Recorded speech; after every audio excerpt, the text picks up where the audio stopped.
الحمد لله رب العالمين الرحمن الرحيم مالك يوم الدين ونشهد أن لا إله إلا الله ونشهد أن سيدنا ومولانا محمدا عبده ورسوله أرسله إلى الناس كافة بشيرا ونذيرا أما بعد فإن خير الحديث كتاب الله وخير الهدي هدي محمد صلى الله عليه وسلم وشر الأمور محدثاتها وكل محدثة بدعة وكل بدعة ضلالة وكل ضلالة في النار. سبحانك لا علم لنا إلا ما علمتنا إنك أنت العليم الحكيم. رب اشرح لي صدري ويسر لي أمري واحلل عقدة من لساني يفقهوا قولي. پیارے بھائیو، نبی کریم حضرت محمد مصطفیٰ صلی اللہ علیہ وسلم کی سیرت مبارکہ کا جو سلسلہ چل رہا تھا، ہم اور آپ پچھلے درس میں یہاں تک پہنچے تھے کہ غزوہ احد میں نبی کریم صلی اللہ علیہ وسلم اور مسلمانوں کو اولاً فتح ہوتی ہے، پھر معمولی سی کوتاہی کی بنیاد پر فتح شکست میں بدلتی ہے، لیکن نبی کریم صلی اللہ علیہ وسلم کی پامردی اور آپ کے ارد گرد جو صحابہ موجود تھے ان کی بہادری نے دوبارہ آہستہ آہستہ جنگ کا رخ پھیر دیا، اور کم سے کم ایسا ہوا کہ مسلمان ایک جگہ دوبارہ جمع ہونا شروع ہوئے۔ تو جب کافروں نے دیکھا کہ ہم اپنے مقصد میں یعنی نبی کریم صلی اللہ علیہ وسلم کو شہید کرنے میں کامیاب نہیں ہیں، اور انہیں بھی کافی تکلیف پہنچ چکی تھی اور آزما لیا تھا کہ اگر مسلمان دوبارہ اگر اکٹھا ہو گئے، ایک جگہ اپنی صف کو منظم کر لیا تو پھر ہماری اب دوبارہ خیر نہیں ہے، لہذا انہوں نے پسپائی اختیار کی اور میدان چھوڑ کر کے وہ بھاگ کھڑے ہوئے۔ خود آپ صلی اللہ علیہ وسلم کے ساتھی اتنے تھک گئے تھے اور اس قدر انہیں غم لاحق ہوا تھا کہ اس کے بعد اب ان کے اندر بھی دوبارہ کافروں کا پیچھا کرنے کی طاقت یا ہمت نہیں رہی۔ اس طریقے سے یہ جنگ یہاں پر ختم ہوئی۔ جنگ کے بعد نبی کریم صلی اللہ علیہ وسلم نے جب مشاہدہ کیا تو آپ کو معلوم یہ ہوا کہ آپ کی مبارک جماعت کے 70 جانباز اس دنیا سے جا چکے ہیں۔ آپ صلی اللہ علیہ وسلم کی شہادت کی خبر بھی جو اڑائی گئی، اور مسلمانوں کے میں اس قدر قتل عام کی خبر جب مدینہ منورہ پہنچی تو وہاں سے عورتیں اور بچے بھی میدان احد کی طرف نکل پڑے۔ عورتوں کے آنے کا مقصد کئی ایک تھا۔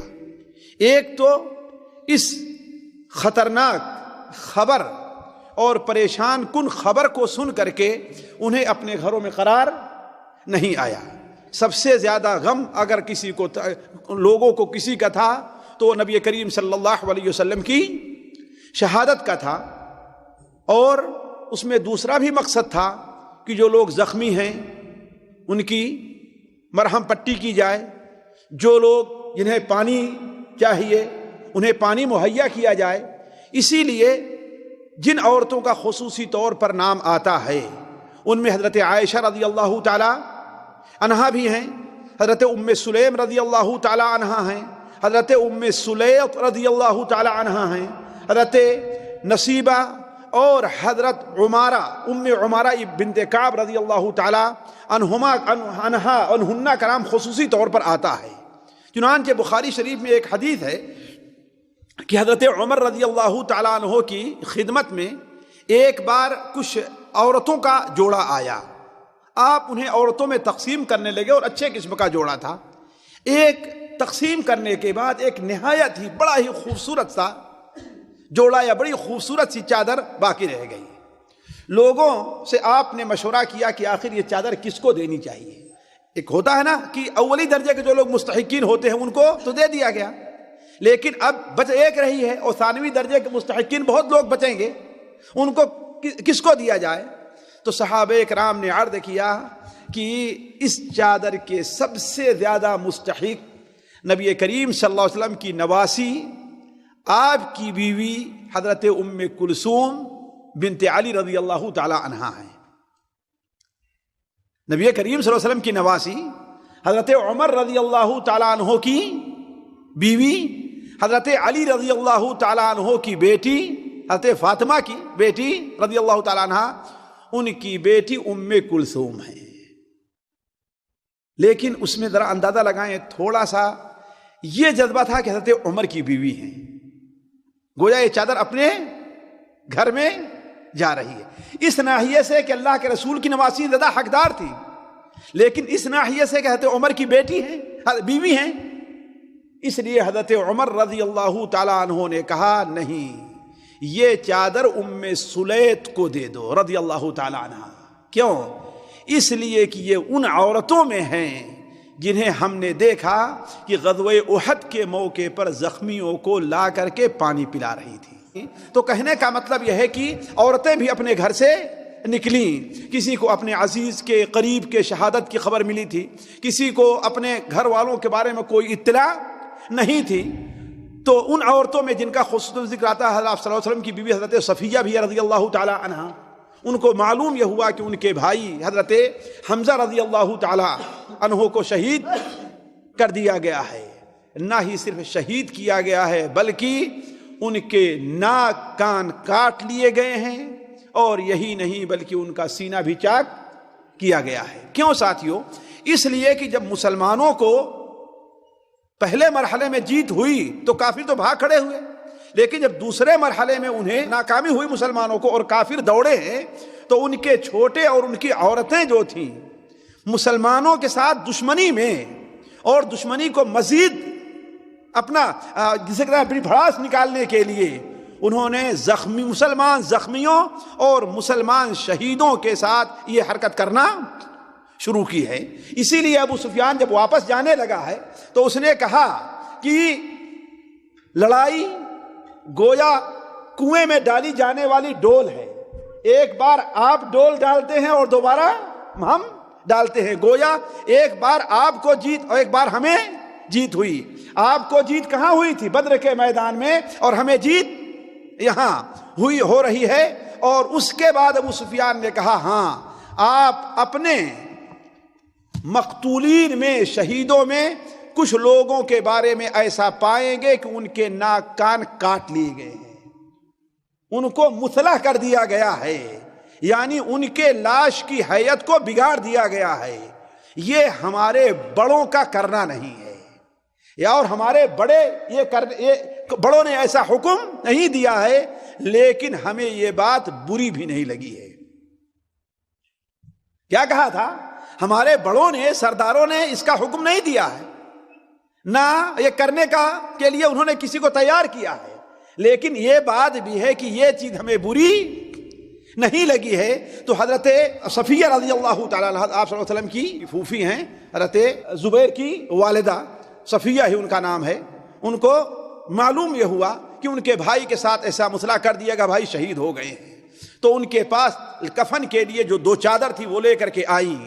تو آپ صلی اللہ علیہ وسلم نے حضرت زبیر سے کہا کہ دیکھو میری پھوپھی کو روکو، میرے چچا کی لاش کو نہ دیکھ پائے، اپنے بھائی کے لاش کو نہ دیکھیں، اس لیے کہ عورت ہے، برداشت نہیں کر پائے گی۔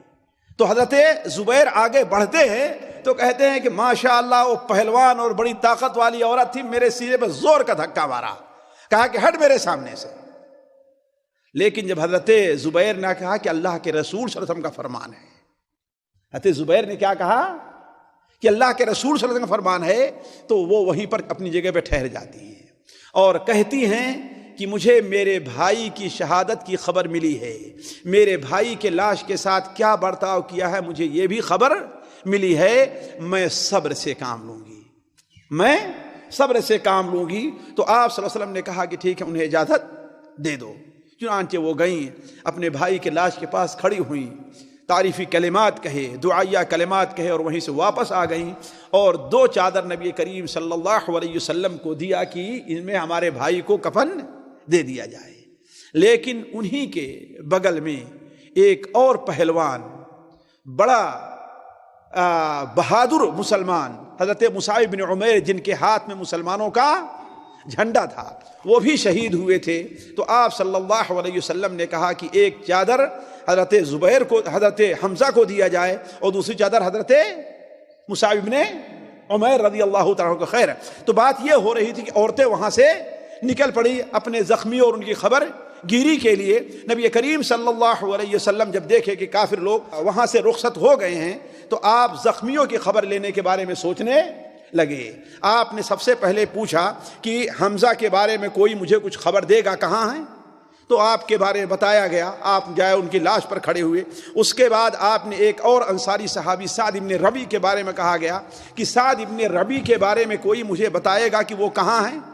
سعد ابن الربیع رضی اللہ تعالی عنہ، ایک صحابی شاید حضرت زید ہیں، وہ ان کو ڈھونڈنے نکلتے ہیں، ہر طرف سے آواز لگاتے ہیں تو کوئی آواز نہیں آتی کہ سعد ابن ربیع کہاں ہے۔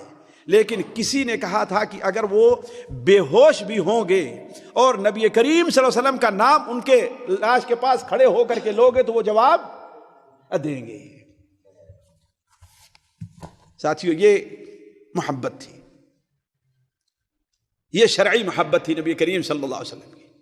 چنانچہ ہوا ہی ایسے کہ وہ صحابی حضرت زید ابن ثابت رضی اللہ تعالیٰ عنہ جب ان کی لاش کے قریب پہنچتے ہیں تو ان کی زندگی کے آخری لمحات تھے۔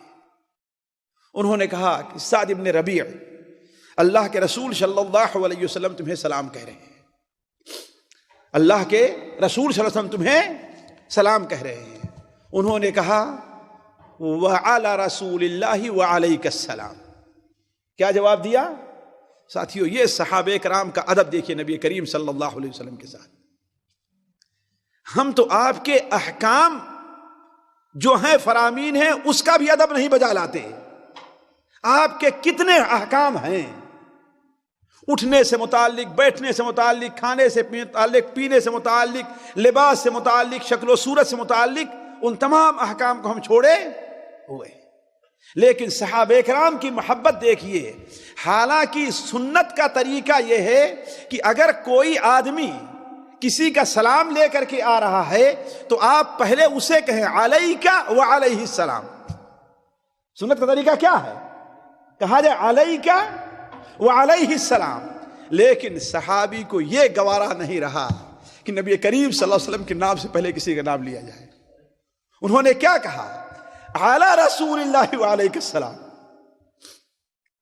یہ نہیں کہا کہ علیک وعلی رسول اللہ السلام، کیا کہا؟ علی رسول اللہ وعلیہ السلام، اللہ کے رسول صلی اللہ علیہ وسلم پر اور تم پر سلامتی ہو۔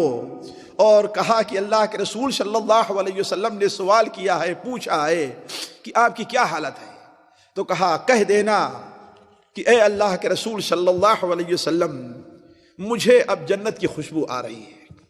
اور وہیں سے پورے انصار کو ایک پیغام پہنچایا کہ اے انصار کے لوگوں، اگر تم میں سے ایک آدمی کی بھی کے اندر صرف اتنی طاقت ہے کہ اس کی پلک جھپک رہی ہے، کسی ایک آدمی کے اندر اتنی طاقت ہے، تلوار اٹھانے کی نہیں، ہتھوار اٹھانے، چلنے پھرنے کی نہیں، اگر تم میں سے کسی ایک فرد کے اندر اتنی بھی طاقت باقی رہ گئی ہے کہ جتنے میں اس کی پلک جھپکتی ہے، اور اس کے باوجود اللہ کے رسول صلی اللہ علیہ وسلم کو اگر کانٹا چبھ جائے، کوئی تکلیف پہنچ جائے، تو اللہ کے نزدیک کوئی تمہارا عذر باقی نہیں رہے گا۔ یہ کرنا تھا کہ اسی الفاظ پر ان کی روح پرواز کر گئی۔ تو آپ صلی اللہ علیہ وسلم کو آ کر کے اطلاع دی گئی۔ تو عرض کرنے کا مقصد ہے کہ نبی کریم صلی اللہ علیہ وسلم شہداء کی خبر گیری کرنے لگے، اور شہداء کو ایک جگہ پر جمع کرنے کا آپ نے حکم دیا۔ شہداء کو ایک جگہ پر جمع کرنے کا آپ صلی اللہ علیہ وسلم نے حکم دیا۔ اور چونکہ مسلمانوں کو سخت غم اور سخت تکان لاحق تھی، سخت غم لاحق تھا، اس لیے کہ ظاہر بات آپ کے گھر کے اندر اگر ایک میت ہو جائے، دو ہو جائے، تو آپ کے اوپر کیا گزرے گی؟ یہ جائے کہ مسلمان اپنے 70 بہادروں کو، جس میں حضرت حمزہ، حضرت مصعب، حضرت انس بن النضر، حضرت سعد بن ربیع جیسے لوگ شریک تھے کہ وہ تفصیل میں آپ کے سامنے نہیں رکھ سکتا، ورنہ غزوہ احد مستقل کئی درس چاہتا ہے، اگر وہ تفصیل میں جانا چاہوں تو موضوع یہیں پر رہ جائے گا۔ یہ سارے لوگ شہید ہو چکے تھے، تو مسلمانوں کو کتنا غم رہا ہوگا. ایک غم تو یہ، اور دوسرے کافروں کو ہٹانے کے لیے، اپنی طرف سے دفاع کرنے کے لیے گھنٹوں مسلمانوں نے تکلیف اور پریشانیاں برداشت اٹھائی تھی. اب اتنی ہمت باقی نہیں رہ گئی تھی کہ 70 قبریں کھودی جائیں. اب اتنی ہمت مسلمانوں میں نہیں رہ گئی تھی کہ 70 قبریں کھودی جائیں. نبی کریم صلی اللہ علیہ وسلم سے اس کا ذکر ہوا تو آپ صلی اللہ علیہ وسلم نے کہا کہ ایسا کرو کہ 2 مسلمان کو 3 مسلمان کے لیے ایک ہی قبر کھودو اور اسے تھوڑا سا کشادہ کرو اور اسی میں سب کو دفن کر دو. اور کفن کا بھی بہت بڑا مسئلہ تھا. ہر مسلمان کے لیے کفن میسر نہیں تھا، بلکہ حضرت مصعب بن عمیر رضی اللہ تعالیٰ عنہ کے بارے میں آتا ہے کہ یہ مکہ کے مالدار لوگوں میں تھے، لیکن جب انہیں دفن کیا جانے لگا ہے تو جس چادر میں، نئی چادر وہ بھی نہیں تھی ساتھیوں، جس چادر میں انہیں دفن کیا جانے لگا ہے، اگر چادر سے سر ڈھکا جاتا تھا تو پیر کھل جاتا تھا، پیر ڈھکا جاتا تھا تو سر کھل جاتا تھا. آپ صلی اللہ علیہ وسلم نے کہا کہ ان کے سر کو ڈھک دو چادر سے اور پیر پر گھاس ڈال دو. تو عرض کرنے کا مقصد کمی تھی، لہذا ایک ایک اور 2 شہیدوں کو ایک کپڑے میں، البتہ ان کا اصلی جو کپڑا تھا اتارا نہیں گیا ہے، اصلی جو کپڑا تھا ان کا اتارا نہیں گیا. نہیں بالکل برہنہ جیسے عام لاشیں برہنہ نہیں، وہ برہنہ نہیں تھے، اپنے اصلی کپڑے میں تھے سارے کے سارے. اس لیے کہ شہید کے لیے سنت طریقہ یہی ہے کہ صرف اس کا ہتھیار اتارا جائے، بس اس کے اوپر جو ہتھیار ہے اس کو ہٹا لیا جائے. البتہ جس کپڑے میں وہ شہید ہوا ہے اسے اسی حالت میں بغیر غسل دیے دفن کیا جائے. پورے 70 صحابہ میں ایک صحابی تھے جنہیں غسل دیا گیا ہے، وہ حضرت حنظلہ رضی اللہ تعالی عنہ تھے، جن کا ذکر اس سے پہلے آ چکا ہے کہ وہ اپنی بیوی کے پاس تھے. اسی میں شور ہوا کہ اب میدان گرم ہے تو وہ پہنچے اور وہاں پر شہید ہو گئے. چونکہ آپ صلی اللہ علیہ وسلم چاروں طرف ڈھونڈ رہے تھے کہاں ہے فلاں، کہاں ہے فلاں، کہاں ہے فلاں، کہاں ہے. تو ان کو ڈھونڈنے کے لیے آپ نے لوگوں کو بھیجا تو ان کی لاش نہیں مل رہی ہے.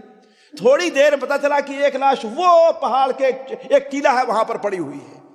آپ صلی اللہ علیہ وسلم وہاں پر تشریف لے گئے اور دیکھا تو ابھی ان کے جسم سے پانی ٹپک رہا تھا. آپ نے کہا تمہارے بھائی کو فرشتوں نے غسل دیا ہے، تمہارے بھائی کو فرشتوں نے غسل دیا ہے. تو عام مسلمان جو تھے، شہید جو ہوتا ہے اسے اسی کپڑے میں دفن کیا جاتا ہے، اسے غسل بھی نہیں دیا جاتا، اس لیے تاکہ اللہ تعالیٰ کے سامنے حاضر ہو تو وہ خون جو اللہ تعالیٰ کے لیے اس نے بہایا ہے وہ خون بھی اسی حالت میں اس کے کپڑے پائے جائیں. تو عرض کرنے کا مقصد یہ ہے کہ نبی کریم صلی اللہ علیہ وسلم نے مسلمانوں سے کہا کہ ایسا ہے کہ ایک ہی کپڑے میں 2 3 کو اور ایک ہی قبر میں 2 3 مسلمانوں کو دفن کر دیا جائے. آپ صلی اللہ علیہ وسلم نے ان میں سے کسی کی نماز جنازہ نہیں پڑھی، کسی کی نماز جنازہ نہیں پڑھی. کسی شہید کے اندر سنت یہ ہے کہ اس کی نماز جنازہ پڑھنا واجب نہیں ہے، البتہ پڑھا جا سکتا ہے. اسی لیے آپ صلی اللہ علیہ وسلم اپنی وفات سے تقریباً صرف 8 دن پہلے ساتھی احد کے میدان میں تشریف لے گئے اور وہاں ان کے جنازے کی نماز پڑھی ہے. اور بعض روایات کے مطابق آپ گئے، ان کی زیارت کیا، دعائیں کی ان کے لیے، اس لیے کہ غزوہ احد کے شہداء آپ کو بہت یاد آتے تھے، بلکہ آپ تمنا کرتے تھے کہ کاش کے انہی کے ساتھ اسی وادی میں میں بھی دفن ہوتا، یہ تمنا کیا کرتے تھے. تو اپنی وفات صرف 8 دن پہلے آپ ان کی زیارت کے لیے گئے، سلام کیا، ان کے لیے دعا کی اور واپس آ کر کے مسجد نبوی میں آپ صلی اللہ علیہ وسلم نے ان کے جنازے کی نماز پڑھائی. جنازے کی نماز پڑھائی کیوں؟ اس لیے کہ دفن کرتے وقت آپ نے ان کے جنازے کی نماز نہیں پڑھی تھی. البتہ ایک چیز اور بھی قابل عبرت ہے ہم میں سے ہر شخص کے لیے کہ وہ سوچے کہ اس نے اس سلسلے میں کیا تیاری کی ہے اور کیا کیا ہے. آپ صلی اللہ علیہ وسلم جب 2 مسلمان 3 مسلمان ایک صف میں رکھ دیے جاتے کہ ان کو ایک قبر میں دفن کرنا ہے، تو آپ پوچھتے کہ اس میں سب سے زیادہ قرآن کس کو یاد ہے؟ ساتھیو قرآن کی اہمیت کو سمجھیں. دیکھیں ہم میں سے کون ہیں کس کو 1 پارہ 2 پارہ 3 پارہ 4 پارہ یاد ہے؟ سوچیں آپ پوچھتے کس کو زیادہ قرآن یاد ہے؟ جس کو زیادہ قرآن یاد ہوتا آپ صلی اللہ علیہ وسلم اسے سب سے آگے رکھتے تھے. قبر میں بھی آپ سب سے آگے کس کو رکھتے تھے؟ جس کو سب سے زیادہ قرآن یاد ہوتا تھا. یہ قرآن کی اہمیت، قرآن کی عظمت ہے. تو عرض کرنے کا مقصد کہ آپ صلی اللہ علیہ وسلم اس طریقے سے شہداء کی تدفین سے فارغ ہو کر کے شام کے آخری وقت تھا کہ آپ واپس آ رہے تھے. راستے میں حضرت سعد بن معاذ رضی اللہ تعالی عنہ ملے اور کہا اے اللہ کے رسول صلی اللہ علیہ وسلم، میری والدہ نے جب سنا ہے تو پریشان ہو کر کے باہر نکلی ہیں اور آپ سے ملاقات کرنا چاہتی ہیں. آپ سے ملاقات کرنا چاہتی ہیں. آپ صلی اللہ علیہ وسلم کو جب کے پاس جو پہنچتی ہیں تو کہتی ہیں کہ اے اللہ کے رسول صلی اللہ علیہ وسلم، اگر آپ سلامت ہیں تو آپ کے بعد اب کسی اور کی ضرورت نہیں ہے.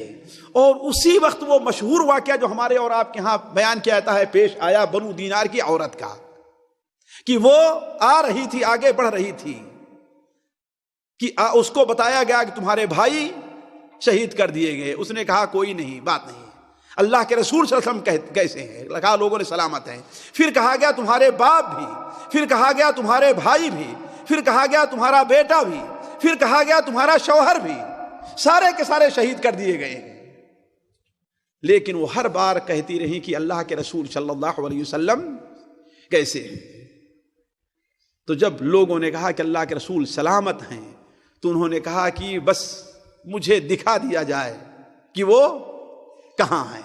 جب آپ کو دیکھا تو عربی کا وہ بڑا مشہور مقولہ ہے کہ کل مصیبت بعدک جلل یا رسول اللہ، اے اللہ کے رسول صلی اللہ علیہ وسلم آپ کے بعد ساری مصیبتیں کیا ہیں؟ ہلکی ہیں. اسی واقعے کو شبلی نعمانی رحمہ اللہ ایک لمبی نظم میں کہا ہے جس کا آخری شعر ہے وہ یہ ہے کہ میں بھی اور باپ بھی شوہر بھی برادر بھی فدا، میں بھی اور باپ بھی شوہر بھی برادر بھی فدا، اے شہیدی تیرے ہوتے ہوئے کیا چیز ہیں ہم.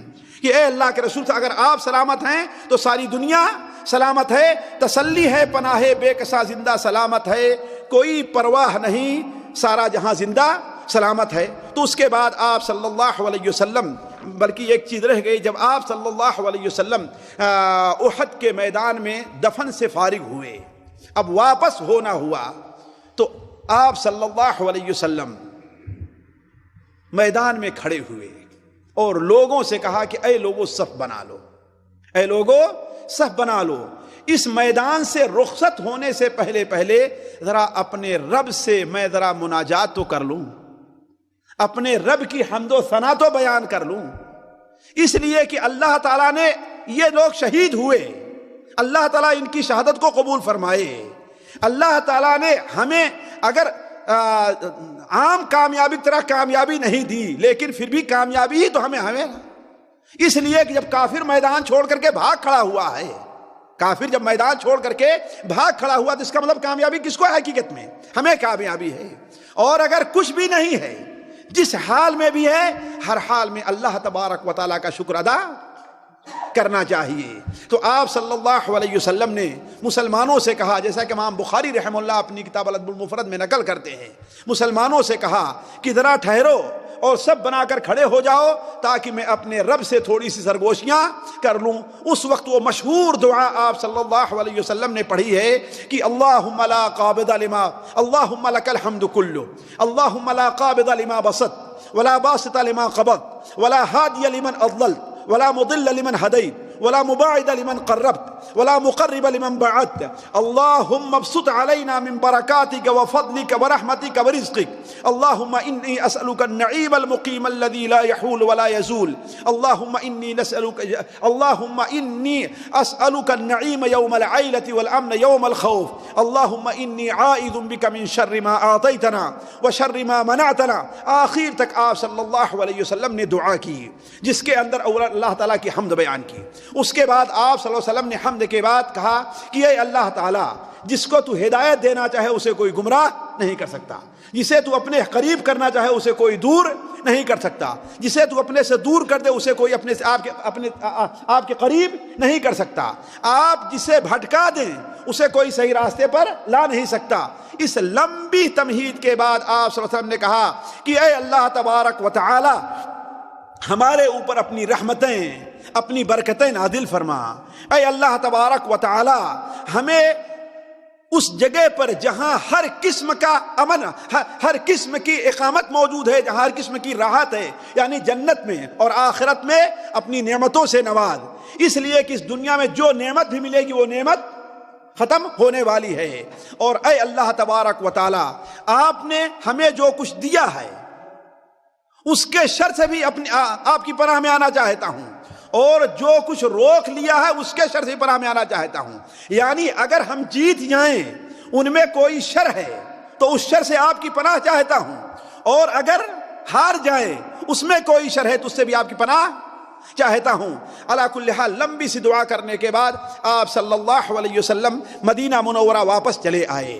ابھی آپ صلی اللہ علیہ وسلم مدینہ منورہ واپس آئے ہی تھے، ظاہر بات پورے مدینہ میں ہر قسم کا کوہرام مچا ہوا تھا، شاید ہی کوئی گھر بچا ہو، شاید ہی کوئی گھر ہو جس گھر سے رونے کی آواز نہ آ رہی ہو، اس لیے کہ 70 لوگ اس چھوٹے سے شہر میں، زلفی میں آپ دیکھ لیے اتنا بڑا شہر ہے، مدینہ اتنا بڑا شہر نہیں تھا، اگر 70 آدمی کی وفات ہو جائے تو شاید ہی کوئی گھر ایسا نہیں بچے گا جہاں سے رونے کی آواز نہ آ رہی ہو، تو پورے مدینہ سے ہر طرف سے رونے کی آواز آ رہی تھی، اس لیے کہ ابھی تک میت کے اوپر آواز سے رونا منع نہیں کیا گیا تھا۔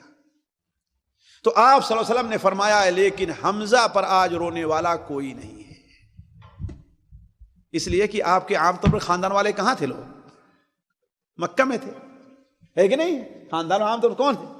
یہ سننا تھا کہ انصار کی چند عورتوں نے تیاری کی کہ اللہ کے رسول صلی اللہ علیہ وسلم کے چچا کا بھی نوحہ کرنا ہے، آئیں تو آپ صلی اللہ علیہ وسلم نے منع کر دیا اور کہا کہ آج کے بعد سے کسی میت کا نوحہ نہ کیا جائے۔ یہ غزوہ احد کے بعد منع کر دیا، آج کے بعد سے کسی میت کا نوحہ نہ کیا جائے۔ لیکن آپ صلی اللہ علیہ وسلم ابھی مدینہ منورہ میں آئے، ابھی آپ کے پیر جمے بھی نہیں تھے، ٹھہرے بھی نہیں تھے کہ آپ کو معلوم یہ ہوا کہ ابو سفیان جو کافروں کی فوج کا کمانڈر تھا، حمراء الاسد، یعنی تقریباً 80-100 کلومیٹر دور جانے کے بعد ایک جگہ پڑاؤ ڈالا، تو شام کو سوچتا ہے اور کہتا ہے اے لوگوں، تم لوگوں نے کچھ نہیں کیا، تم لوگوں نے کچھ نہیں کیا، ایسا کامیابی ہوئی تم کو، نہ تو تم نے محمد اللہ علیہ وسلم کو مار ہی گرایا، ان کو قتل ہی کیا، شہید ہی کیا، نعوذ باللہ من ذالک، اور نہ ہی تمہیں اتنی بڑی کامیابی ہوئی کہ ان کی عورتوں کو قیدی بنا کر کے لے آتے، بس میدان میں جو 2 4 6 8 10 70 ملے انہیں تمہیں قتل کیا، لیکن اصل جو کامیابی کیا ہوتی ہے کہ ان کے مردوں کو قیدی بنا لیا جائے اور بچوں اور عورتوں کو لونڈی بنا لیا جائے، تم نے کچھ نہیں کیا۔ لہذا ایسا کرتے ہیں کہ ابھی ہماری فوج سلامت ہے، اس لیے کہ کافروں میں سے صرف 27 آدمی مارے گئے تھے، اور تھے کتنے وہ لوگ؟ 1000 تھے، تو گویا ان کا کچھ بھی نقصان نہیں ہوا تھا، اور وہ حملہ کرنے والے تھے، دفاع کرنے والے نہیں تھے، لہذا ان کی طاقت کیا تھی؟ ابھی سلامت تھی، لہذا وہ سوچتا ہے کہ ایسا کیوں نہ ہو دوبارہ پلٹ چلے۔ آپ صلی اللہ علیہ وسلم کو اطلاع ملی کہ ابو سفیان دوبارہ پلٹ آنے کی کوشش کر رہا ہے۔ آپ صلی اللہ علیہ وسلم منادی کرا دی کہ وہ لوگ جو اس جنگ میں شریک تھے وہ سارے کے سارے نکل پڑے، دوبارہ میدان کے لیے نکل پڑے، اور آپ صلی اللہ علیہ وسلم صرف انہی لوگوں کو لیا جو جنگ احد میں شریک تھے، کسی اور کو نہیں لیا، صرف ایک صحابی ہیں حضرت جابر بن عبداللہ رضی اللہ تعالیٰ عنہ، جن کو ان کے والد نے غزوہ احد میں شریک نہیں ہونے دیا تھا، اس لیے کہ ان کی صرف بچیاں ہی بچیاں تھیں ان کی نگرانی کے لیے، اسی لیے حضرت جابر بن عبداللہ اور یہ لوگ، ان کے والد عبداللہ ابن حرام تھے، عبداللہ ابن حرام تھے، یہ بھی غزوہ احد میں شہید ہوئے ہیں، اور غزوہ احد میں انہیں اتنے زخم آئے تھے، اتنے زخم آئے تھے کہ وہ پہچانے نہیں جاتے تھے کہ عبداللہ ابن حرام ہیں کون، اتنے زخم آئے تھے۔ بلکہ جابر ابن عبداللہ کہتے ہیں کہ میری پھوپھی نے اپنے بھائی کو آنکھ کی پوروں سے، انگلی کی پوروں سے پہچانا ہے کہ یہ میرا بھائی۔ ذرا سوچیں، گویا کہ چہرہ بھی سلامت نہیں، اتنا زخمی ہے، اتنے زخم چہرے پر آئے، پہچانا نہیں جا رہا ہے، جسم پر بھی اتنے زخم ہے اور خون ہے، پہچانا نہیں جا رہا ہے۔ پہچانا کہاں سے ان کی پھوپھی نے؟ اپنے بھائی کہاں سے پہچانا ہے؟ انگلی کی پوروں سے کہ ہاں یہ میرے بھائی کی لاش ہے۔ اسی لیے حضرت جابر بن عبداللہ ان کو اٹھا کر کے کہاں لے آئے ہیں؟ مدینہ منورہ تھا کہ بنو سلمہ اپنے خاندان کا جو قبرستان ہے اس میں دفن کیا جائے، یہ بات رہ گئی تھی، اس کو بھی سن لیے۔ تو آپ صلی اللہ علیہ وسلم نے نہیں اعلان کر دیا کہ یہ لوگ یہیں پر دفن ہوں گے اور ایک ساتھ ہی دفن کیے جائیں گے، ایک ہی جگہ پر، ایک ہی جگہ پر۔ آپ نے مکمل اعلان کر دیا تھا۔ کیوں؟ اس لیے کہ ان لوگوں کے لیے آپ کی خاص دعا تھی۔ بلکہ حدیث میں آتا ہے کہ آپ صلی اللہ علیہ وسلم ان تمام لوگوں کو دفن، جو شہدائے احد تھے، دفن کرتے جاتے تھے اور کہتے تھے کہ اے اللہ تبارک و تعالی، میں ان پر گواہ ہوں، یعنی ان کی سچی نیت پر اور ان کے شہادت کے اوپر میں گواہ ہوں، بن رہا ہوں کہ یعنی یہ لوگ حقیقت میں اللہ ہی کے کے راستے میں شہید ہوئے ہیں، کوئی جذبے، کسی اور جذبے سے جہاد کرنے کے لیے نہیں نکلا تھا۔ تو سارے وہی صحابہ نکلے ہیں جو غزوہ احد میں شریک تھے، صرف ایک صحابی حضرت جابر بن عبداللہ وہ آپ صلی اللہ علیہ وسلم کے ساتھ نکلے ہیں۔ مدینہ منورہ سے تقریباً 20 کلومیٹر گئے، مدینہ منورہ سے 20 کلومیٹر گئے۔ آپ لوگ مدینہ منورہ سے مکے کی طرف چلیں اور میقات پار کر لیں تو تفتیش سے تھوڑا پہلے آپ دیکھیں گے تو آپ کے سامنے سرخ رنگ کے کچھ پہاڑ نظر آئیں گے، سرخ رنگ کے کچھ پہاڑ۔ یہاں تک آپ صلی اللہ علیہ وسلم آئے تھے، 20 کلومیٹر تک۔ لیکن معلوم یہ ہوا کہ ایک معبد خزاعی نامی ایک شخص جو ابھی مسلمان نہیں ہوا تھا، لیکن مسلمانوں کے ساتھ ان کے روابط اچھے تھے، ابو سفیان کو جب دیکھے کہ ابو سفیان دوبارہ واپس آ رہا ہے تو اس سے کہا کہ اب واپس جانے سے کوئی فائدہ نہیں ہے محمد، اللہم صلی اللہ علیہ وسلم، میں دیکھ کر کے آ رہا ہوں کہ اپنی باقی فوج جو بھی مدینے میں تھی ان تمام کو لے کر کے تمہارے ساتھ 2 ہاتھ کرنے کے لیے نکلے ہیں اور آگے بڑھ رہے ہیں۔ یہ جب ابو سفیان سنتے ہیں تو واپس چلے گئے اور اللہ کے رسول صلی اللہ علیہ وسلم حمراء الاسد تک پہنچ کر کے، یعنی اس پہاڑ تک پہنچ کر کے آپ بھی واپس چلے گئے۔ ساتھیو، غزوہ احد کا جو نتیجہ ہونا تھا وہ ہم اور آپ اچھی طریقے سے اندازہ لگا سکتے ہیں۔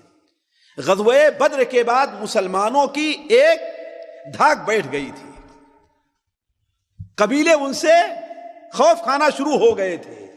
بعد وہ لوگ جو ابھی تک کافر تھے انصار کے، ظاہر میں مسلمان ہو گئے تھے، منافق لوگ، لیکن غزوہ احد کے بعد یہ جو مسلمانوں کا روب جم گیا تھا وہ اب جاتا رہا، یہ روب جاتا رہا۔ لہذا مسلمانوں کو پھر وہ 3 قسم کے مسائل کا سامنا کرنا، 3 لوگوں سے نپٹنا پڑا۔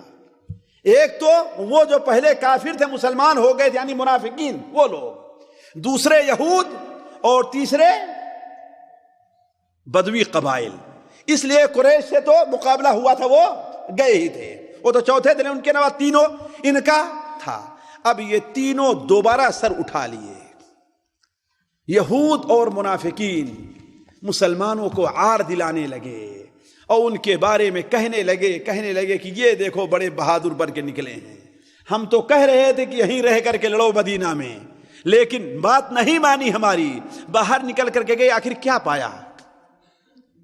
کیا سمجھے تھے کہ اس طریقے سے غزوہ بدر میں لوگوں کو مار لیا ہے، یہاں بھی مار لیں گے؟ یعنی اس قسم کی بات کرنے لگے۔ ساتھیوں، یہ موقع نہیں ہے کہ میں آپ کے سامنے یہ بات رکھوں کہ قرآن نے اس کا کیا جواب دیا ہے۔ سورہ آل عمران میں تقریباً 52 آیتیں اس پر تبصرہ کرتے ہوئے نقل کیا ہے، جس میں کئی باتیں نقل کی ہیں۔ ایک بات تو یہ ہے کہ دیکھو اللہ تبارک و تعالیٰ کی یہ سنت رہی ہے کہ حق اور باطل کا ٹکراؤ ہمیشہ رہا ہے، کبھی باطل کو قوت ملتی ہے اور کبھی حق کو قوت ملتی ہے، البتہ انجام کار کس کو رہتا ہے؟ حق کا رہتا ہے۔ وَأَنْتُمُ الْأَعْلَوْنَ إِن كُنتُم مُؤْمِنِينَ، تم ہی کامیاب رہو گے اگر تم مومن ہو تو۔ اور کہا اس کی ایک حکمت یہ بھی ہے کہ اللہ تبارک و تعالی بہت سے مومنوں کے لیے ایک مقام رکھتا ہے جنت میں، وہ مقام کے حاصل کرنے کے لیے مسلمانوں کو اپنا خون پیش کرنا پڑتا ہے۔ لِيَتَّخِذَ بَعْضُهُمْ شُهَدَاءَ، تاکہ بعض کو اللہ تعالیٰ شہید بنائے۔ اور ایک حکمت قرآن نے اس کی یہ بھی بیان کی تاکہ رسول کا سچا پیروکار کون ہے اور جھوٹا پیروکار کون ہے دونوں میں بات کھل کر کے آ جائے۔ معلوم ہو گیا کہ اے لوگو، تم مسلمانوں کے ساتھ نہیں ہو، تم سے مسلمانوں کا نقصان پہنچا ہے، لہذا مسلمانوں کو تم سے بچ کر کے رہنا چاہیے۔ تو کہنے کا مطلب ہے قرآن نے اس کے اوپر ایک لمبا تبصرہ کیا اور مسلمانوں کو یہ توجہ دلائی کہ جیت اور ہار جو ہوتی ہے وہ دنیاوی قوت کی بنیاد پر نہیں ہوتی ہے۔ وَمَن نَّصْرُ إِلَّا مِنْ عِنْدِ اللَّهِ، کامیابی کہاں سے ملتی ہے؟ اللہ تعالیٰ کی طرف سے نازل ہوتی ہے۔ مسلمان اپنی ظاہری طاقت کی بنیاد پر نہیں لڑتا، مسلمان اللہ کی مدد سے لڑتا ہے۔ تو چونکہ تم نے رسول اللہ کی نافرمانی کی ہے جس کی وجہ سے تمہیں یہ منہ دیکھنا پڑ رہا ہے، مسلمان آپس میں اکٹھا ہو کر کے لڑتا ہے، اس میں اتفاق اور اتحاد ہوتا ہے۔ تم آپس میں اختلاف کیے، ایک جماعت نے کہا کہ ہاں نیچے اتر جانا چاہیے، دوسرے نے کہا نیچے نہیں اترنا چاہیے، اس کا نتیجہ تم نے بھگت لیا ہے۔ تو قرآن نے ایک لمبا تبصرہ کیا ہے۔ تو ادھر جو منافقین تبصرہ کرتے تھے اس کا یہ جواب دیا، دوسرے یہود اب مسلمانوں کے خلاف کھل کر کے کافروں کی مدد کرنے لگی۔ اگلی مجلس میں بیان کروں گا آپ کے سامنے کہ غزوہ بنو نذیر کا واقعہ جو پیش ہے، جس میں وہ یہودی جو بنو نذیر کے تھے ان کو مدینہ منورہ سے شہر بدر کیا، جیسے غزوہ بدر کے بعد بنو قینقاع کو، اس لیے غزوہ احد کے بعد بنو نذیر کو وہ سبب کیوں بنا ہے اگلی مجلس میں آئے گا۔ دوسرے وہ جو قبیلے تھے وہاں کے بدوی قبائل تھے، ان کی عادت ہمیشہ مصلحت پسندی رہی ہے ساتھ، قدیم زمانے میں بھی اور جدید زمانے میں بھی۔ یہ موجودہ جو حکومت قائم ہے، اگر یہ حکومت جب سے شروع ہوئی ہے، شیخ محمد عبد الوہاب رحمہ اللہ نے جب یہ دعوت شروع کی ہے تو اس دعوت کو بھی جہاں کبھی کمزوری لاحق ہوئی ہے، جانتے ہیں یہ سعودی حکومت جو قائم ہو تیسری بار بگڑ کر کے قائم ہوئی ہے، تیسری بار قائم ہے۔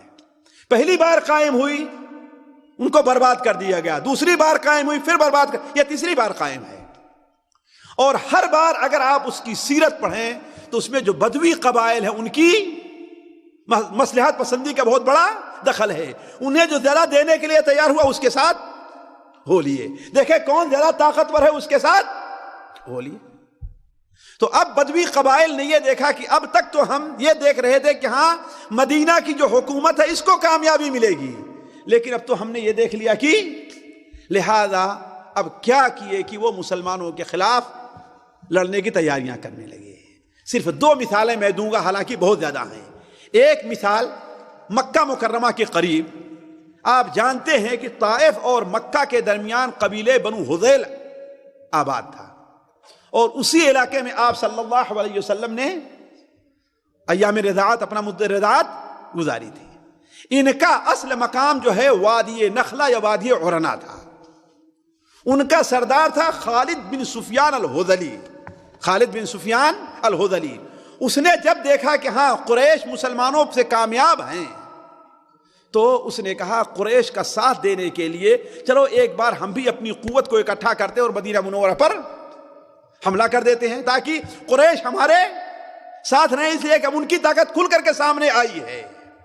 آپ صلی اللہ علیہ وسلم کو معلوم ہوا تو آپ نے ایک صحابی حضرت عبداللہ ابن انیس رضی اللہ تعالیٰ عنہ کو کہا ایسا کرو کہ جاؤ اور اس کو قتل کر دو، ورنہ یہ سانپ ہے اور آگے بڑھتا جائے گا، یہ فوجیں اکٹھا کر رہا ہے۔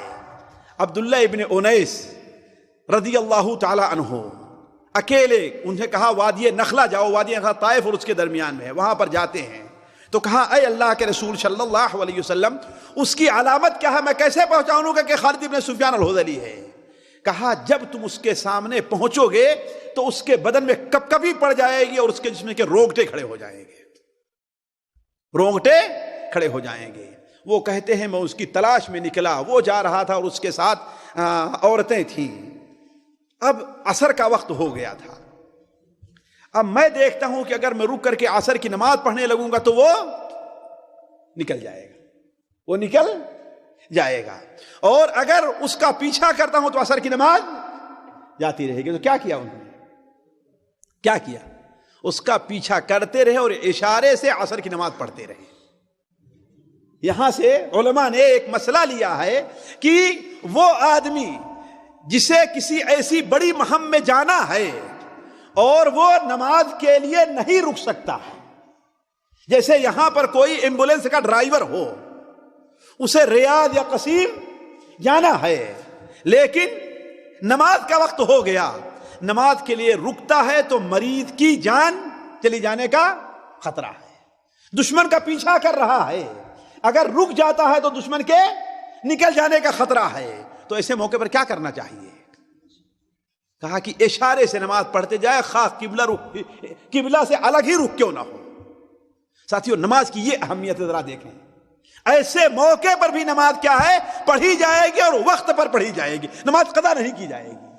ہم تو یہاں پر تھوڑا سا کام ہے، چلو کام ختم کر کے نماز پڑھیں گے، قضا ہو جا رہی ہے۔ ہم تو مارکیٹ گئے، بازار گئے ہیں، تو کیا کرتے ہیں؟ چلو گھر چل کر مغرب کے بعد ہوتا ہی نہیں ہوتا ہے۔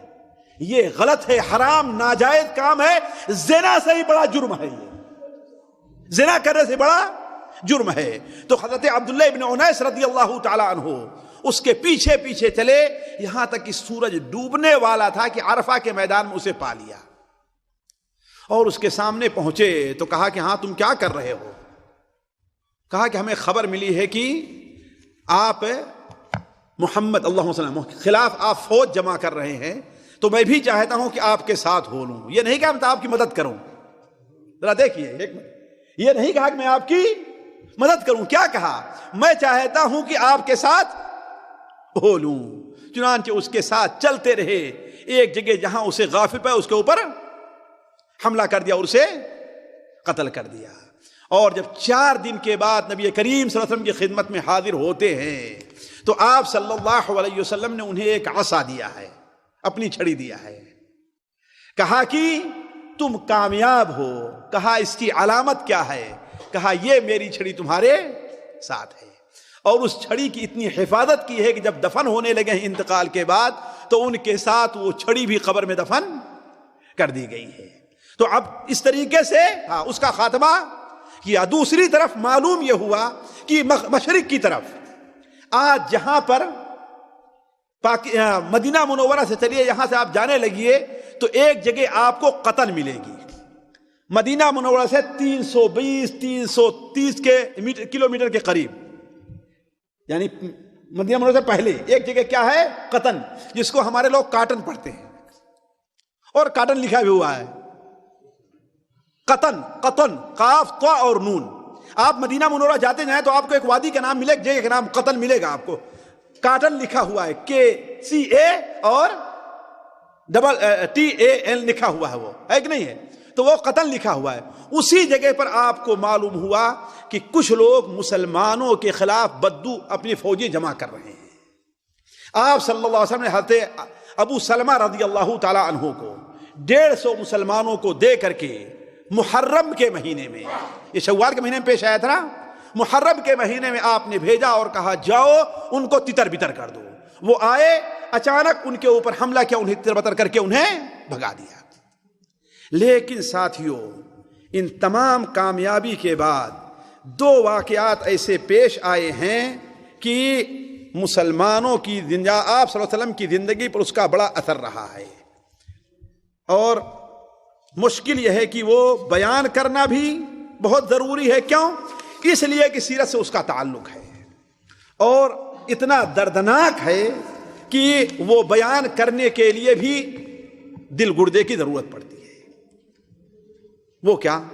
پہلا واقعہ، سفیان حضری کو قتل کیا تھا نا عبداللہ ابن انیس نے۔ ظاہر بات معلوم تو ہو گیا ان کے قبیلے کو کتنے قتل کیا ہے، اس کو مسلمانوں ہی نے قتل کیا ہے، لہذا ان کے اس قبیلے کے لوگ اس انتظار میں رہے کب موقع ملے اور ان کے اوپر حملہ کر دیا جائے۔ ہوا یہ کہ سفر کے مہینے میں، سفر 4 ہجری، احد کس میں پیش آئی تھی؟ شوال 3 میں، گویا 3-4 مہینے کے بعد سفر 4 ہجری کے اندر آپ صلی اللہ علیہ وسلم نے 10 صحابہ کرام کو جاسوسی کے لیے بھیجا۔ کیوں؟ آپ صلی اللہ علیہ وسلم کفار مشرکین کا جو تجارتی شاہراہ تھی اس کے اوپر آپ گشتی دستے بیٹھایا کرتے تھے، اور بعض روایات میں ہے کہ لوگ آ کر کے آپ صلی اللہ علیہ وسلم سے پاس کہا کہ ہمارے دین سکھانے کے لیے آپ کسی کو بھیج دیجئے، لیکن اصل یہ ہے کہ آپ نے گشتی دستے وہاں پر بھیجے تھے، اور وہ 10 مسلمان تھے جن کے امیر حضرت عاصم بن ثابت تھے۔ عاصم بن ثابت تھے، آپ صلی اللہ علیہ وسلم نے انہیں بھیجا۔ وہ ایک جگہ سے گزر رہے تھے کہ اس قبیلے کے لوگوں کو معلوم ہوا کہ یہاں پر کچھ مسلمان ہیں، لہذا ان کو پیچھا کرنے لگے۔ ایک ٹیلے کے پاس پہنچے تو کیا دیکھا کہ یہاں پر کھجور کی کچھ گٹھلیاں ملی ہیں۔ کہا اس کا مطلب ہے کہ مسلمان جو آئے ہوئے یہیں پر کہیں قریب میں ہیں، اس لیے ایک عمومی کھانا اہل مدینہ کا کیا تھا؟ کھجور ہے نا، گٹھلیاں ہیں۔ آگے بڑھتے ہیں تو کیا دیکھا کہ ہاں 10 مسلمان ہیں اور ایک جگہ پر قیام پذیر ہیں۔ اب 100 تیر اندازوں نے تقریباً ان کو گھیر لیا۔ مسلمان ایک ٹیلے کے اوپر چڑھ گئے اور اپنا ہتھیار سنبھال لیا۔ ظاہر بات ہے مرنا تو ہے ہی، لیکن دشمن کا جتنا نقصان پہنچا سکتے ہیں اتنا نقصان پہنچا کر کے مرے۔ لیکن ان لوگوں نے کہا کہ تم لوگ اتر آؤ، ہم تمہیں چھوڑ دیں گے، تمہارے ساتھ کوئی برا معاملہ نہیں کریں گے۔ لیکن حضرت عاصم رضی اللہ تعالی عنہ نے کہا کہ میں کسی کافر کی ذمہ داری قبول نہیں کرتا، کافر کی امان قبول نہیں کرتا۔ لہذا تیر بازی ہوئی جس میں سے 7 مسلمان شہید ہو گئے، جس میں حضرت عاصم رضی اللہ تعالی عنہ بھی تھے، شہید ہو گئے۔ بچے کتنے؟ 3 مسلمان، ایک حضرت خبیب بن عدی، دوسرے حضرت زید بن دثنہ، اور تیسرے شاید ان کا نام عبداللہ ابن طارق تھا۔ جب یہ لوگ نیچے اترے اور کافر ان کے قریب ہوئے تو کافروں نے انہیں پکڑ کر کے باندھنا شروع کیا۔ تو حضرت عبداللہ ابن طارق نے کہا کہ یہ پہلی غداری ہے، ہمارے ساتھ کر رہے ہو، لہذا ہم تمہیں ساتھ جانے کے لیے تیار نہیں ہیں۔ کافر انہیں زبردستی، یہ بنو حذیل کے جو لوگ تھے رعل اور زکوان، زبردستی انہیں گھسیٹنا چاہے لیکن وہ جانے کے لیے تیار نہیں ہو، تو انہیں وہیں پر قتل کر دیا۔ بچے کون؟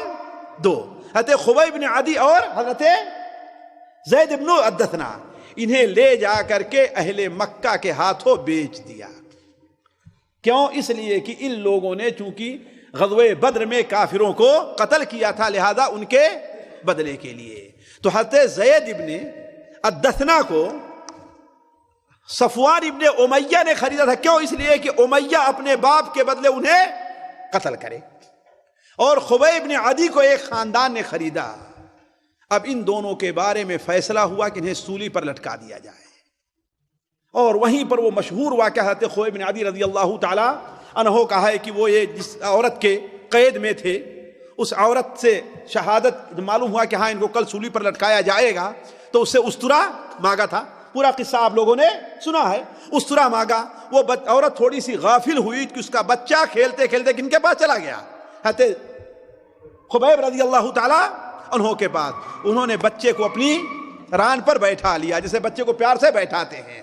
اب وہ عورت بڑی پریشان ہو گئی کہ اس کو معلوم ہے کل اسے قتل کیا جائے گا، اور میرا بچہ اس کے گود میں ہے اور ہتھیار اس کے ہاتھ میں ہے، ایسا کہنے کو میرے بچے کو، وہ چیخ پڑی اور پریشان ہو گئی۔ حضرت خبیب نے کہا کیا تو سمجھتی ہے کہ میں اسے معصوم کو قتل کر دوں گا؟ نہیں، کبھی ایسا نہیں ہوگا، ایسا کبھی نہیں ہوگا۔ اسی لیے وہ عورت کہتی ہے کہ اتنا شریف قیدی ہم نے اپنی زندگی میں کبھی نہیں دیکھا تھا۔ کہا ہم نے انہیں انگور کھاتے ہوئے دیکھا، جبکہ وہ نہ انگور کا موسم تھا اور نہ مکہ مکرمہ میں کوئی پھل موجود تھا۔ اس کا مطلب اللہ تعالیٰ انہیں انگور دیتا تھا۔ تو انہیں جب شہید کرنے کے لیے تنعیم لے جایا گیا، دیکھیے مکہ والے اتنا احترام کرتے تھے کہ حدود حرم میں کسی کو قتل نہیں کرتے تھے۔ یہ دیکھیں حدود حرم میں نہیں، کہاں لے جایا گیا انہیں؟ تنعیم، جہاں پر آج مسجد عائشہ بنی ہے، اور وہاں پر انہیں قتل کرنے سے پہلے پوچھا تمہیں کیا چاہیے، تو انہوں نے کیا کہا؟ مجھے 2 رکعت نماز پڑھنے۔ مشہور قصہ ان کا، 2 رکعت نماز پڑھنے دو، اور 2 رکعت نماز بڑے اطمینان سے پڑھی، بلکہ ان لوگوں سے کہا اگر مجھے خطرہ نہ ہوتا کہ تم لوگ یہ سمجھو گے کہ میں جان بچانے کے لیے ایسا کر رہا ہوں تو میں اور لمبی نماز پڑھتا۔ وہ پہلے صحابی ہیں، پہلے مسلمان ہیں جنہوں نے قتل سے پہلے 2 رکعت سنت نماز کو مشروع قرار دیا ہے۔ اس کے بعد جب انہیں قتل کرنے کے لیے لے جانے لگا تو مشہور شعر وہ پڑھا، فلست ابالی حین اقتل مسلما علی ای شق کان للہ مسرعی، اور اس کے بعد کہا اے اللہ تبارک و تعالی آج جتنے ظالم موجود ہیں ان میں سے ایک ایک کو پکڑ کر کے تو نے قتل کرنا، ان میں سے کسی کو نہ چھوڑنا۔ کہتے ہیں جتنے وہاں پر موجود تھے یا مسلمان ہوئے ہیں اور یا پھر قتل کر دیے گئے۔ ایک صحابی وہاں پر بعد مسلمان ہوئے، کہا جب انہوں نے یہ دعا کی ہے تو میں چھپ گیا اور وہاں سے بھاگ کر کے اپنے سر کو چھپا لیا، کہیں ایسا نہ ہو خبیب کی بددعا ہمیں بھی لگ جائے، اور کہا اے اللہ تبارک و تعالی یہاں پر کوئی ایسا نہیں ہے جو میرا سلام اور میرا پیغام اللہ کے رسول تیرے رسول تک پہنچا دے، تو ہی ہے جو میرا پیغام پہنچانے والا ہے۔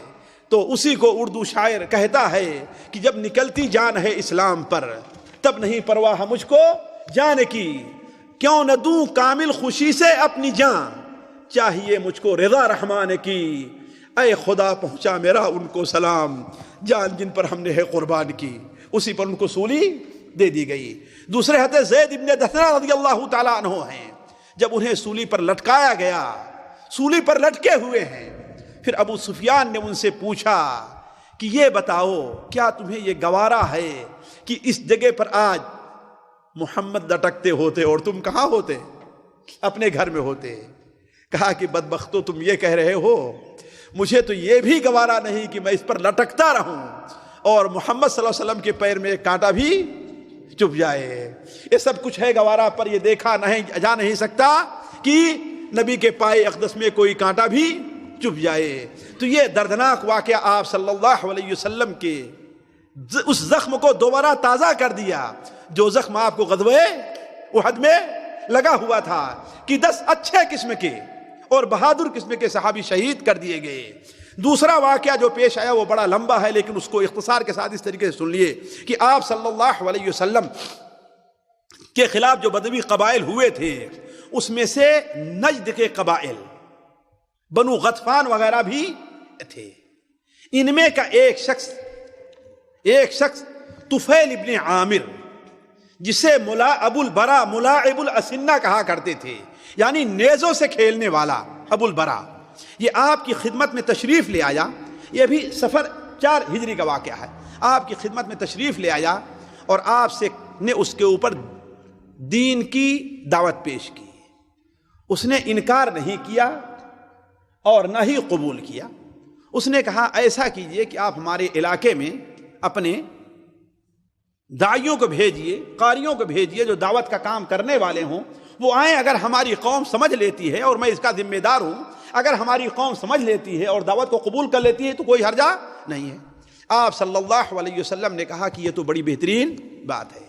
چنانچہ آپ نے 70 حفاظ کو، قرآن کی تلاوت کرنے والوں کو، جو دل کے لحاظ سے نہایت نیک اور صالح تھے، دن بھر ان کا کام یہ تھا کہ جا کر کے لکڑیاں کاٹ کے لایا کرتے تھے، اسے بازار میں بیچتے تھے، اور اہل صفہ جو آپ صلی اللہ علیہ وسلم کی خدمت میں رہ کر کے دین سیکھا کرتے تھے، ان کا خرچ اس طریقے سے وہ چلایا کرتے تھے۔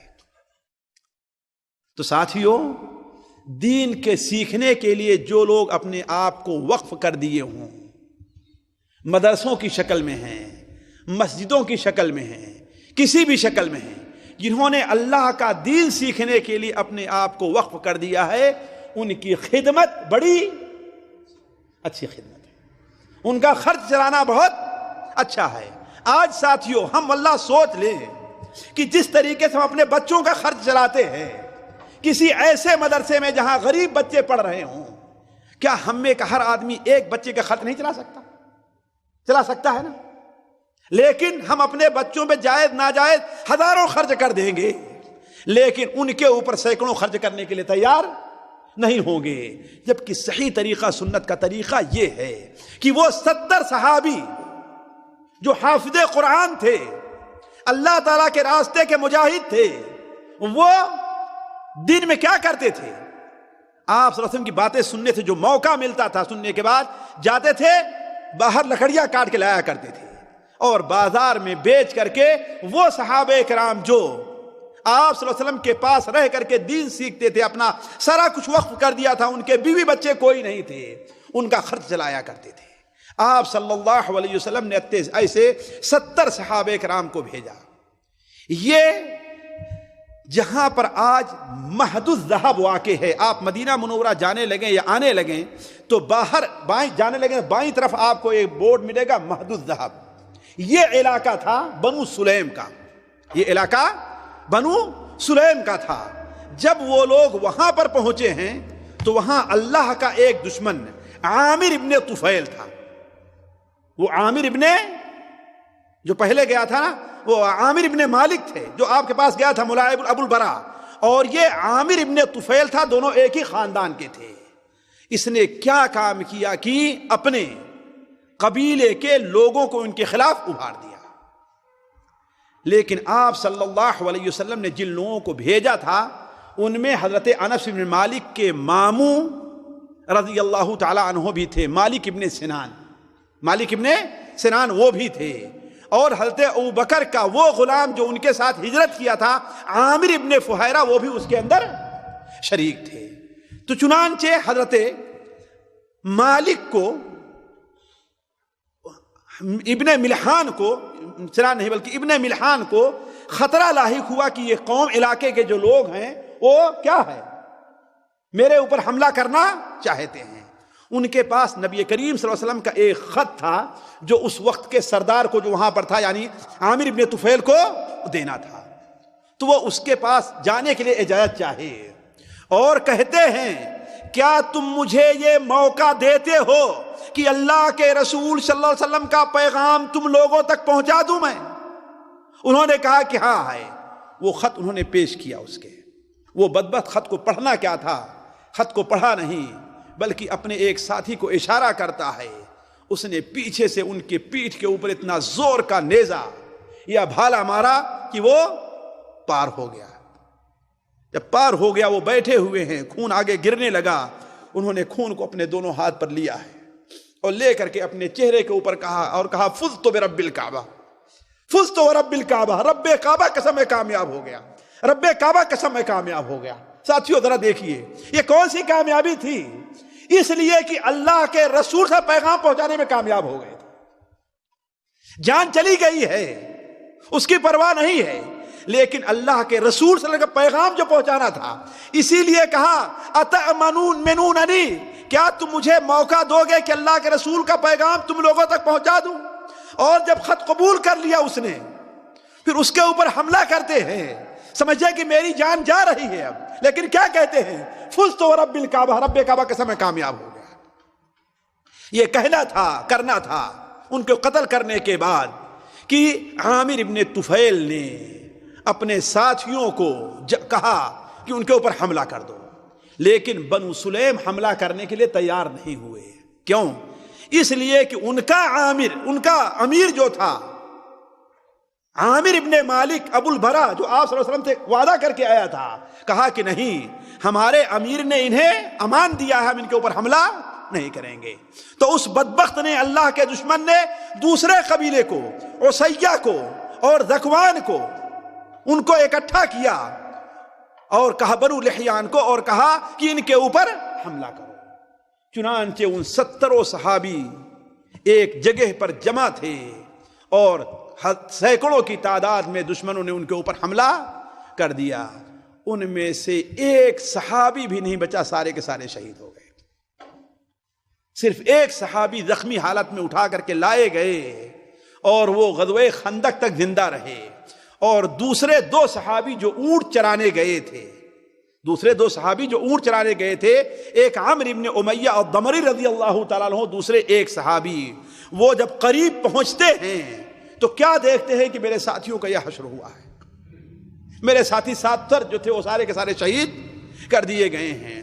آپ صلی اللہ علیہ وسلم کے یہ مبارک صحابی، ان میں سے ایک نے کہا کہ جہاں ہمارے ساتھی شریک ہوئے ہیں، شہید ہوئے ہیں، میں بھی ان سے آگے بڑھنا نہیں چاہتا، اور کافروں کے اوپر حملہ کیا، مارا، اور وہیں پر مرے اور شہید کر دیے گئے۔ حضرت عمرو ابن امیہ ضمری کو پکڑ کر کے عامر ابن طفیل کے پاس لایا گیا۔ اس بدبخت نے انہیں قیدی بنایا اور چھوڑ دیا۔ کیوں؟ اس لیے کہ اس کی ماں نے نظر مانی تھی ایک غلام آزاد کرنے کو، اور کہا یہ ہمارے غلام، لہذا ان کی یہ بال آگے کے کاٹ دیا، یہ علامت ہوتی ہے کہ یہ غلام ہے، بال کاٹ کر کے اپنی ماں کی طرف سے اس کو آزاد کر دیا۔ اب وہ آ رہے تھے، راستے میں مدینہ منورہ کے قریب ایک وادی میں ٹھہرے کہ بنو کلاب کے 2 آدمی بھی وہیں پر آ کر کے وادی میں ٹھہر گئے۔ جب وہ دونوں سو گئے تو انہوں نے کہا کہ اچھا ہے، کافروں نے ہمارے ساتھیوں کو مارا ہے نا، لہذا ان کے اوپر حملہ کیا، دونوں کو حملہ کیا اور قتل کر دیا۔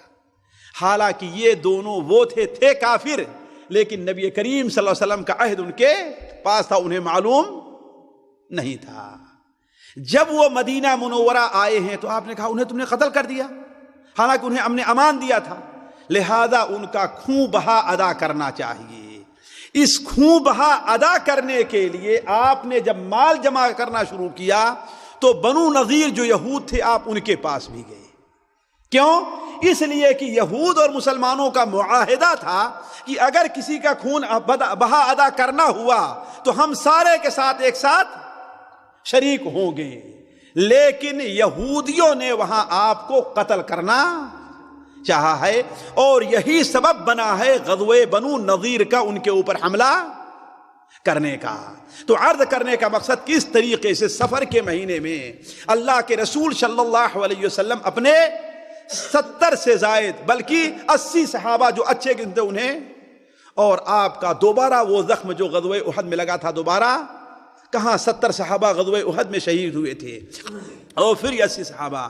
لہذا آپ صلی اللہ علیہ وسلم، بخاری شریف کی روایت ہے، نمازوں میں دعائے قنوت پڑھنا شروع کر دیا۔ یہاں سے ساتھیوں دعائے قنوت شروع ہوئی ہے جو آج کبھی کبھی پڑھی جاتی ہے۔ 1 مہینے تک آپ برابر کہتے رہے عصیہ عصت اللہ، عصیہ قبیلہ عصیہ نے اللہ اور اس کے رسول کی نافرمانی کی ہے۔ آپ 1 مہینے تک ان کے اوپر بد دعائیں کرتے رہے۔ پھر اس کے بعد اللہ تعالیٰ کی طرف سے حکم ہوا کہ اب آپ اس کو چھوڑ دیجئے۔ اس طریقے سے ساتھیوں ہمیں آپ کو دیکھنا چاہیے کہ اسلامی تاریخ کامیابی کی طرف ہے یا کامیابی کی نہیں، شہداء کے خون سے رنگین ہے۔ وہ کوئی بھی قوم کامیابی کی طرف نہیں بڑھ سکتی ہے جو اپنے بہادروں اور جوانوں کو خون نہ دینا چاہے، جو اپنے بہادروں اور جوانوں کو قربان نہ کرنا چاہے۔ کامیابی اسی میں ملتی ہے کہ جہاں پر خون اپنا بہایا جائے۔ کا شاعر کہتا ہے کہ جو شخص جینا چاہتا ہے وہ مرنے کے لیے کیا ہے؟ تیار ہو جائے۔ جسے جینا ہے مرنے کے لیے تیار ہو جائے، وہی قوم زندہ رہتی ہے جو مرنے کے لیے تیار رہتی ہے۔ آج ہمارے یہاں جبکہ مصلحت پسندی آ گئی، حکومتوں کے لحاظ سے ہے یا پبلک اس کے لحاظ سے ہے، اس کا نتیجہ ہم اور آپ بھگت رہے ہیں۔ خیر، اگلی مجلس ہماری اور آپ کی غزوہ بنو نذیر اور بنو خندق کی ہوگی۔ اللہ تبارک و تعالیٰ سے دعا ہے کہ اللہ تبارک و تعالیٰ ہمیں اور آپ کو نبی کریم صلی اللہ علیہ وسلم کی سیرت کے اوپر عمل کرنے اور اس کے مطابق اسے سیکھنے، اس سے محبت کرنے کی توفیق عطا فرمائے۔ ہمارے اور آپ کے دل میں نبی کریم صلی اللہ علیہ وسلم اور آپ کے صحابہ کی محبت ڈال دے۔ سبحانک اللہم و بحمدک، اشہد ان لا الہ الا انت، استغفرک و اتوب الیک۔ رب اشرح لی صدری ویسر لی امری واحلل عقدة من لساني يفقهوا قولي رب اشرح لي صدري ويسر لي أمري واحلل عقدة